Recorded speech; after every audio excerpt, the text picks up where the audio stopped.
How to uninstall app updates in Android.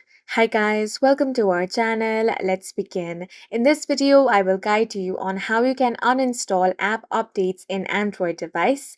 This is going to be a very straightforward process. The first step is to open the settings on your device. Now you want to scroll down and find the apps option. Now, a list of all the applications installed on your device will be displayed. All you want to do is find the application of which you want to uninstall the app updates. Here I'm going to open the YouTube app. So once you tap it open, you're going to find different options over here.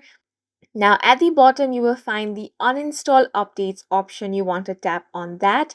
Now, if you're not finding the uninstall updates at the bottom, then you want to tap on the three dots at the top right corner of your screen. Here you will find the uninstall updates. Go ahead and tap on that option.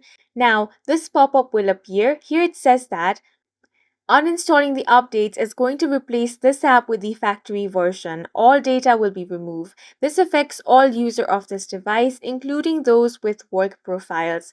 If you agree with that, you want to tap on the OK option. And once you do that, the app updates will be successfully uninstalled. And that's it for this video. If you found it helpful, please make sure to hit the like button and subscribe for more videos like this.